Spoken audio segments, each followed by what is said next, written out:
하나님 아버지, 오늘 아침에도 깊은 잠에서 저희를 깨워주시고 눈을 뜨며 선을 생각하게 하시고 입을 열어 먼저 기도하게 하시고 이렇게 세상으로 나가기 전에 먼저 주의 전을 찾아 나와 기도 찬송하며 복되고 거룩하게 하루를 시작하게 하시는 이 은혜를 진심으로 감사하옵나이다. 아버지는 유난히도 많은 문제가 있었고 전쟁이 있고 그리고 절박한 위기를 느끼며 살아왔습니다마는 한 해를 다 하게 되고 다시 이렇게 성탄을 앞두고 오늘도 이 새벽 주님 앞에 나왔습니다. 이렇게 우리를 인도하시고 거룩한 길로, 평탄한 길로, 형통하는 길로, 영광된 길로 인도하신 하나님, 그 은혜를 진심으로 감사하옵나이다. 하나님 아버지, 성령으로 감화 감도하시는 중에 내가 얼마나 큰 은혜를 받고 사는 존재인지, 얼마나 많은 사랑을 받고 사는 주의 사람인지를 깨닫게 하시고 미처 생각하지 못한 은혜를 생각하며 미처 감사드리지 못한 것을 감사할 수 있는 이 아침에 하옵소서. 항상 주님 앞에 기도합니다마는 우리가 기도의 응답이 없는 것처럼 답답해할 때가 있습니다.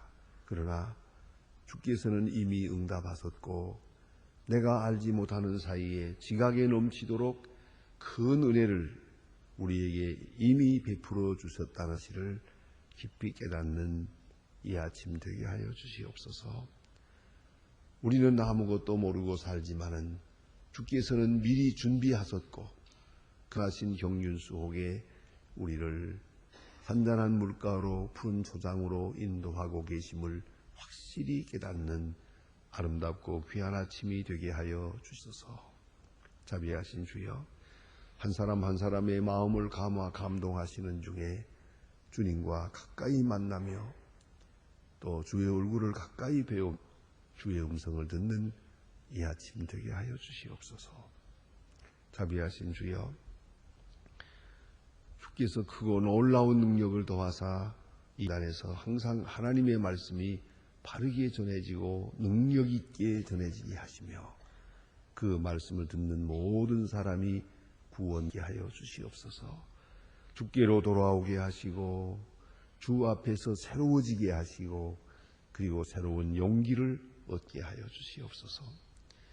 복음 전파를 위해서 몸과 마음을 다 바쳐 수고하며 교회의 여러 기관에서 정성을 기울이는 주님의 사랑하는 일꾼들에게 그 가정과 그 기업 또 그 섬김에 하나님의 축복이 늘 나타나 주시옵소서. 자비하신 주여, 오늘도 주께서 말씀으로 계시고 주의 사람 하나하나를 개별적으로 만나 주시옵소서. 특별히 이 나라를 돌보아 주시기를 기도합니다. 우리는 아무것도 모를 뿐만 아니라 또 아는 일에도 속수무책이요 모든 것이 이렇게 혼미한 가운데에 있어서 온 국민이 불안해하고 있으나 오나오니 기쁜 마음으로 그 사업에 임할 수 있고 정직하게 부지런하게 성실하게 주 앞에서 주의 거룩한 역사를 이루는 이 백성 되게 하여 주시옵소서. 대통령에게 건강과 밝은 총시고 국회의원들과 국무원들 또한 모든 공직자들에게 정직한 마음과 겸손한 마음, 참으로 나라를 사랑하는 마음을 주시옵소서. 자비하신 주여, 이 민족, 이 국가에 가는 길을 주께서 인도하시고 주의 거룩하신 뜻이 이루어지기를 기도하옵나이다. 주여, 저 북녘 땅에도 은총을 도와사 가난과 고통과 굶주림, 오늘 그 많은 질병 여기서 건져주시고 그 억압에서 소속히 자유할 수 있게 하여 주시옵소서. 자비하신 주여, 주께서 크고 놀라운 능력을 보여 주시사 하나님의 귀한 뜻이 저 북녘 땅에도 나타나게 하옵소서. 특별히 우리에게 맡기신 고아들을 주 안에서 잘 양육할 수 있게 하시고, 병원을 짓는 일이나 그리고 대학을 건설하는 일, 이 일이 아름답게 진행돼 하나님께 영광 돌리게 하옵소서. 이 엄청난 일을 능히 감당할 수 있도록 모든 은사를 우리에게 더하여 주시옵소서. 그리하여 굳게 닫힌 북한을 열 수 있게 하시고, 또한 복음 안에서 통일되는 은혜의 그날을 맞게 하여 주시옵소서.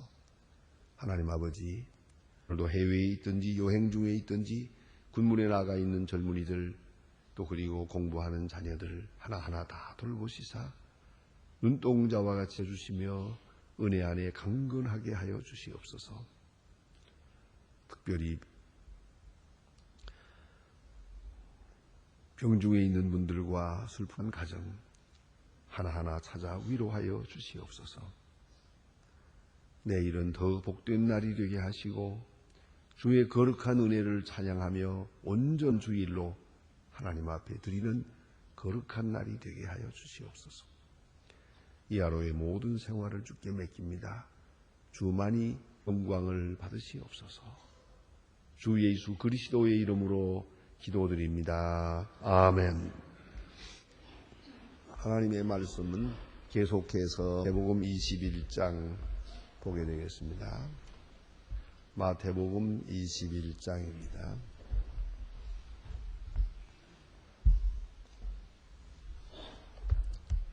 마태복음 21장 33절로부터 오늘은 본문이 좀 깁니다. 46절까지 보게 됩니다. 마태복음 21장 33절로 46절 찾으신 대로 다 같이 한 목소리로 봉독하게 되겠습니다.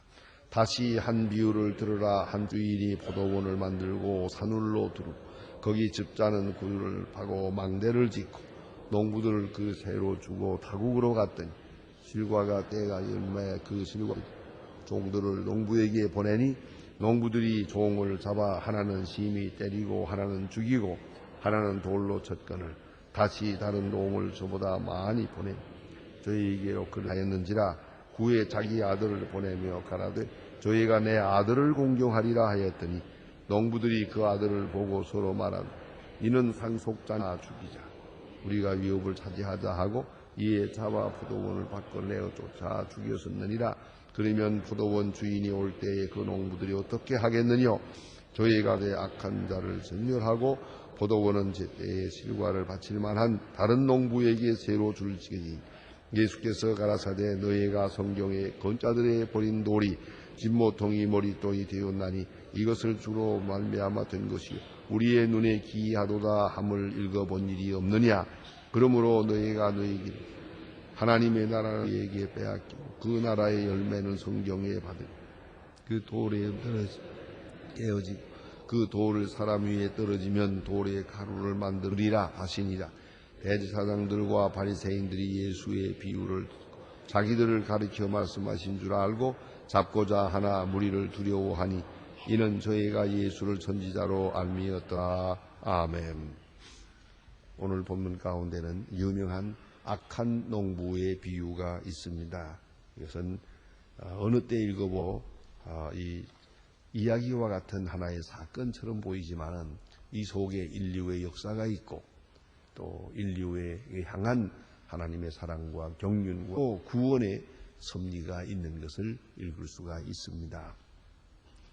여기 보면 한 비유를 들으라 말씀하시고 비유를 해서 다시 말해서 한 이야기 속에 담아서 진리를 말씀하고 있는 겁니다. 오늘 본문 가운데는 지금 눈앞에 있는 예수님의 눈앞에 제사장과 바리새 교인 서기관들 당시의 종교 지도자들을 앞에 놓고 지금 말씀하십니다.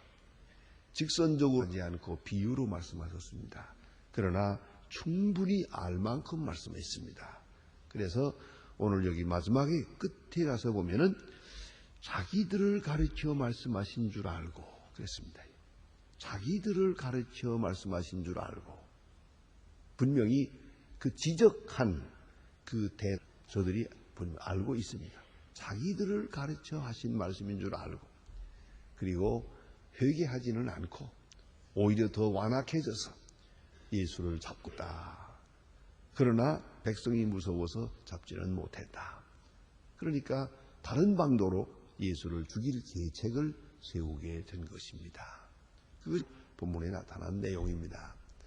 그러니까 예수를 핍박하고 또 그리고 예수를 십자가에 못 박으려고 하는 바로 그 사람을 상대로 해서 너희들은 이런 사람이다.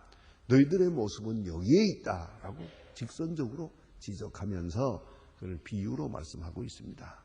이렇게 한 이야기를 들어보라. 이런 일이 있다. 이 비유 속에서 저들의 죄를 심판하시고 책망하시고 그리고 그들 그 구원의 역사가 어떻게 이루어지고 있는가를 아주 설명하는 대단히 중요한 비유의 말씀입니다. 먼저 오늘 본문에서 우리는 이야기를 봅니다. 한 사람이 포도원을 만들었다. 아주 잘 만들었어요. 그래서 산울로 두르고 거기 줍자는 구유를 파고 망을 짓고 그랬어요. 이 몇 가지는 아주 그 좋은 포도원에게 주어지는 여건들입니다. 망대도 만들고 구유 만들고 포도를 담아서 포도주를 만들게 될 그런 틀까지 다 만들어 놨고, 이렇게 잘 만들어 가지고 농부에게 세우었다 하는 것입니다. 그것은 바로 그 농부에게 대한 믿음입니다. 신뢰를 말하는 것이옵시다. 여기서 우리가 세야 됩니다. 하나님께서는 우리 인간을 믿습니다. 우리 인간의 자유의지, 우리의 선택, 우리의 능력, 우리의 노력, 우리의 충정을 믿습니다. 그래서 맡기시는 겁니다. 포도원을 맡겨준 것처럼 말입니다. 다 맡겨주었어요. 그걸 잊지 말아야 합니다. 그러니까 금도 맡겨주고 시간도 맡겨주고 지식도 맡겨주고 물질도 맡겨주었습니다. 어떤 때는 어떤 지위도 맡겨줍니다. 권력도 우리에게 줍니다. 그 속에는 하나님의 우리 인간을 향한 신뢰가 있습니다. 우리를 믿은 거예요. 진실을 믿고 그 능력을 믿은 거예요. 이 사람들은 이 포도원을 잘 돌아볼 것이다. 또 이 포도원을 통해서 포도를 생산할 것이다. 열심히 일할 것이다. 그리고 내게 정당한 세례를 줄 것이다. 다 믿은 거예요. 그 진실과 충성과 그 능력, 그 기능을 믿었어요. 하나님은 우리를 믿습니다. 그걸 잊지 말아야 합니다. 그래서 오늘 우리에게 많은 것을 맡겨 주었습니다. 그걸 맡은 바라고 하는 그런 정직적인 입장을 잊지 말아야 합니다. 그러나 여기서 짚고 나가야 할 것이 있습니다. 그가 우리에게 맡겨주신 것이지 우리 것은 아닙니다. 여기에 우리가 잘못 생각하기 쉬운 것이 있습니다. 맡겨주셨습니다. 그러나 우리 것은 아닙니다. 어디까지나 임시로 맡겨주었습니다. 당분간 맡아가지고 있는 거예요. 내가 세상을 떠날 때 이건 다른에게 넘어갑니다. 그걸 잊지 말아야 합니다. 예? 영원히 우리의 것이 아닙니다. 영원히 우리에게 주어버린 것이 아닙니다. 주인의 것입니다. 어디까지나 주인의 것인데 오늘 우리에게 맡겨주었습니다. 우리를 믿어주었습니다. 그 다음에 오늘 성경에서 계시하고 있는 말씀은 뭐냐 하면 하나님의 인내하심이 있습니다. 참았습니다. 그들에게 맡겨주고 그들이 이 포도원을 위해서 수고하는 것을 참아주신 것만이 아니라 오늘 본문에 보면 그들의 악한 행위를 참아주셨습니다. 자, 이제 세를 받기 위해서 주인이 자기 종을 보냈다. 종들을 농부에게 보냈다. 그랬어요.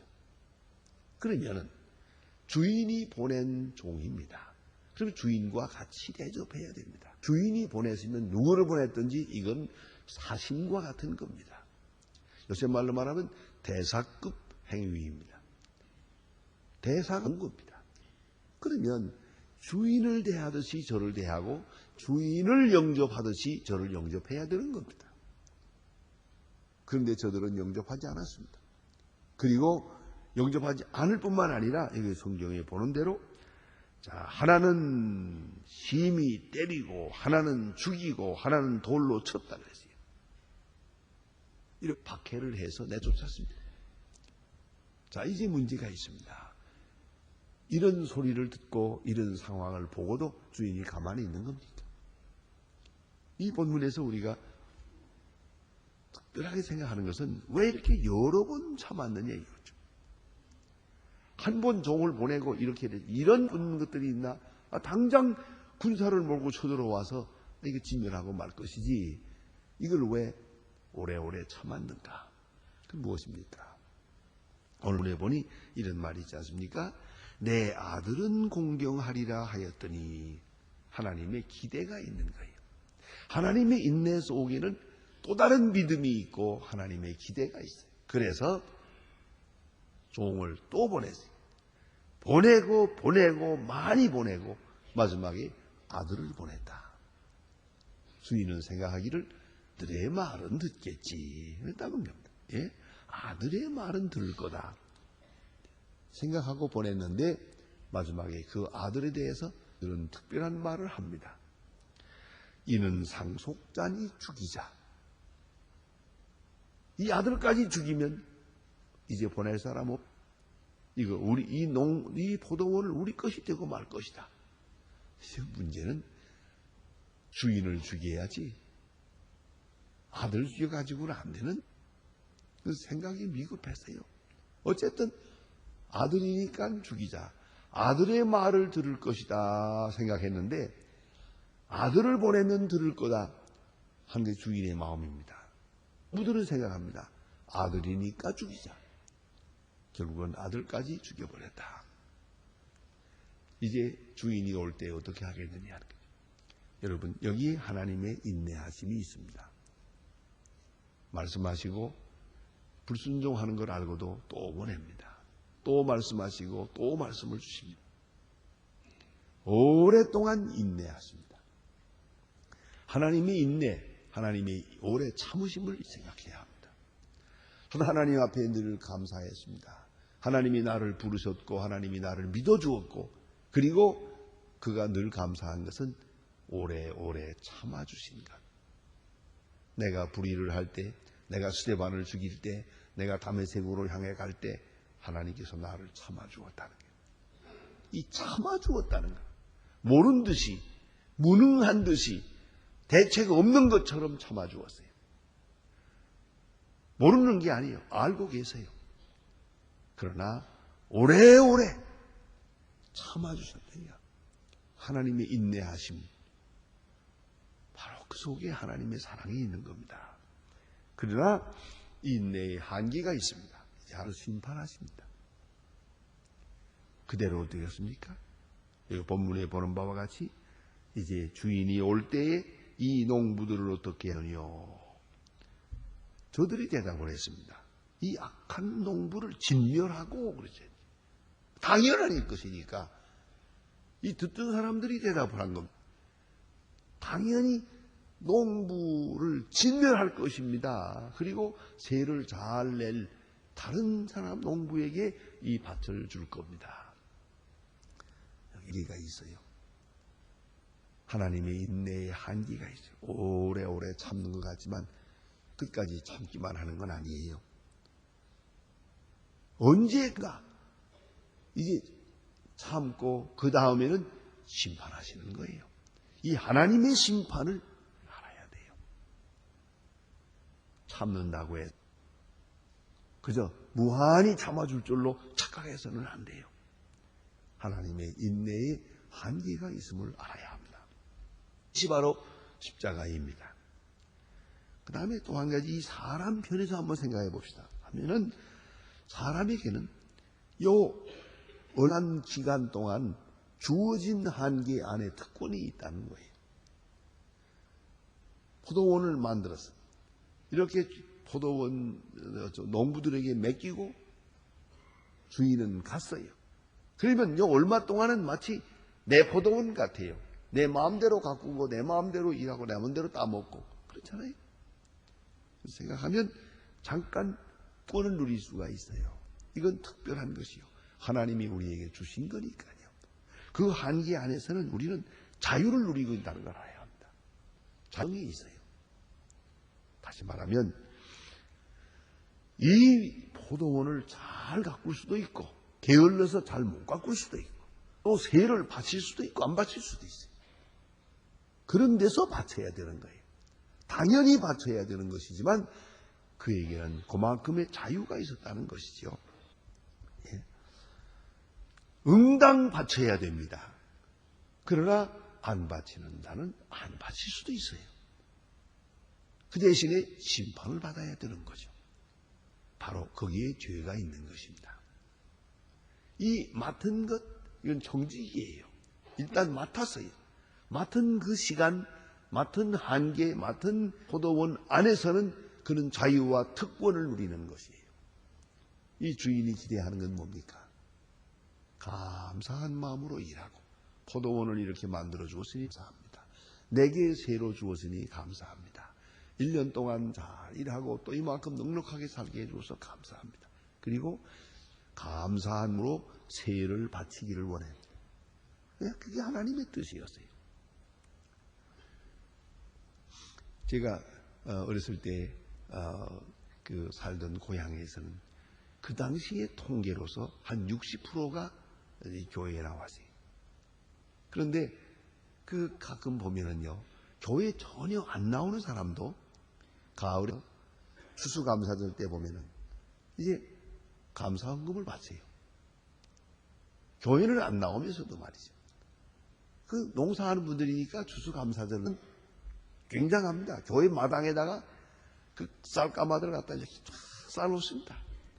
아주 볼만합니다. 그런데 교인들이 이렇게 반도올 때 교인 안 나오면서도 갖다 바치는 사람이 있어요. 그 교인 안 나오면서 왜 바치느냐 그러니까 아이고 우리가 하나님의 은덕으로 사는 거 아닙니까? 그러고 갖다가 몇 가마 갖다 바치는 걸 보았죠.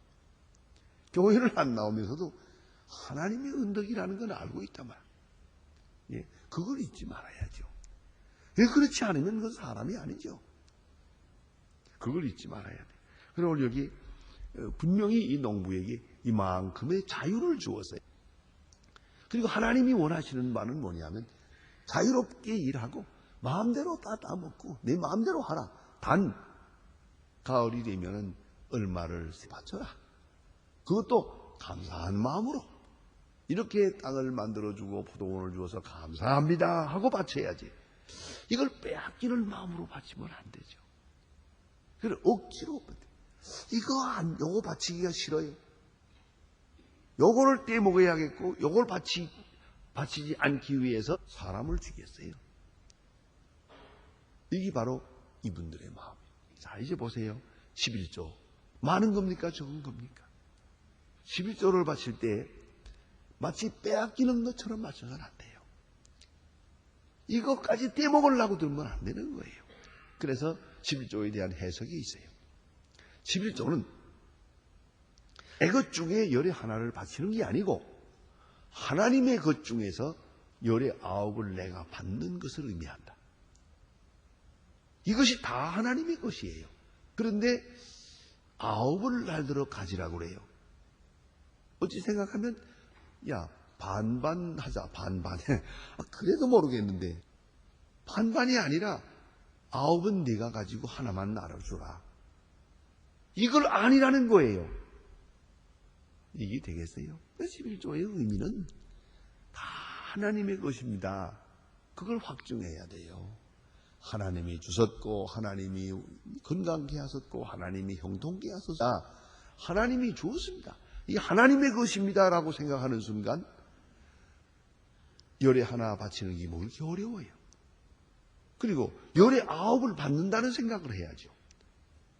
그걸 잊지 말아야 됩니다. 열의 9 받으려면 열의 하나를 기쁜 마음으로 드려야 돼요. 여러분 그런 경험 해보셨어요? 11조 바치면서 살면 그 9이 내 거예요. 분명히 내 것이 됩니다. 그러나 11조까지 잘라 먹으려고 들면은요, 나머지 9가지 홀랑 안아버려요. 잃어버리게 된다는 걸 잊지 마세요. 이건 원리입니다. 이건 아주 확실한 기독교 원리입니다. 자, 여기서 보세요. 내 것이 아니에요. 이거 다 하나님의 것이에요. 그것이 확실하고 확실히 믿고 있다고 한다면 이제 세로 바치는 거, 이 문제가 안 되죠. 그것도 감사한 마음으로 바쳐야죠. 이제 이것을 바치지 아니할 때 어떻게 되느냐? 그런 무서운 죄를 범하게 됐어요. 왜? 종을 죽였거든요. 마지막에 아들까지 죽이게 되더라고요. 안 죽일 수가 없어요. 열의 9을 얻기 위해서 한 게 아니에요. 열의 하나를 얻기 위해서 한 것이에요. 그 세가 옛날에도 10분의 1이었어요. 절반이 아니에요. 그게 얼마나 이 놀라운 얘기입니까? 세를 바쳐라. 이걸 안 내갔다는 거예요. 이 공세를 안 내갔다는 거예요. 자, 여기에 문제가 있는 것이옵시다. 오늘도 우리가 하나님 은혜 안에 살아가면서 생각해야 포도원을 주신 하나님 감사합니다. 오늘도 추수하게 해주시니 감사합니다. 그리고 우리에게 주어진 것을 이 마음으로 바칩니다. 할 때 기쁜 마음으로 바치면 어떻게 됩니까? 이 포도원은 계속 내 것이 되는 거예요. 세만을 바치면 이 포도 계속 내 것이 되는 거예요. 그런데 요 세를 안 바침으로 해서 결국은 포도원 전체를 빼앗기고 그뿐만 아니라 자기도 진멸당하게 돼서요. 진멸했습니다. 당연히 진멸한 거예요. 문제는 그 세예요. 그거까지 내가 가지겠다. 사실은 엄청난 죄가 되는 것이지요. 전체가 주인의 것인데요. 주인의 것을 내가 임시로 맡아가지고 있는데요. 어떻게 욕심을 부릴 수가 있겠습니까? 언제든지 우리는 이 청지기 의식을 가져야 합니다. 내 것이 아닙니다. 내 자식도 아니고 내 몸도 아니고 내 산도 아닙니다. 그리고 항상 이것이 주인의 것이라는 것을 우리 생활 속에서 확증해야 됩니다. 확증해야 됩니다. 그 행위가 바로 여기에 세로 나타나 있는 것이에요. 특별히 아들은 공경하리라 하는 그 주인의 마음을 한번 생각해요. 그런데 약한 농부들은 상속자니 죽이자. 참으로 고약한 마음이죠. 그래서 그들은 한계를 넘어섰어요. 결국은 진멸합니다. 저들은 듣고 깨달았습니다. 아, 이거는 우리를 가르치는 말이구나. 우리가 예수를 십자가에 못 박으려고 하니까 지금 저렇게 말씀하고 계시구나. 아주 그림책처럼 나타나 있잖아요. 그런데 저들은 이 말을 듣고 회개하지 않았습니다. 그리고 잡고자 했고 십자가에 못 박으려고 했고 결국은 십자가에 못 박았습니다. 이 악한 농부 어떻게 하겠습니까? 하나만 더 말씀입니다. 이렇게 되었지만은 오늘 여기에 예수님은 벌써 내다보는 것이 있습니다. 건축자들의 버린 돌이 모퉁이 돌이 되었나니. 이렇게 악한 농부로부터 포도를 빼앗아서 다른 사람에게 세로를 주었어요. 그 다른 사람이 누구냐? 그게 바로 이방인이옵시다.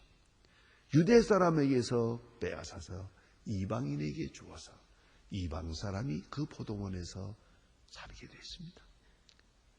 기도하십시다.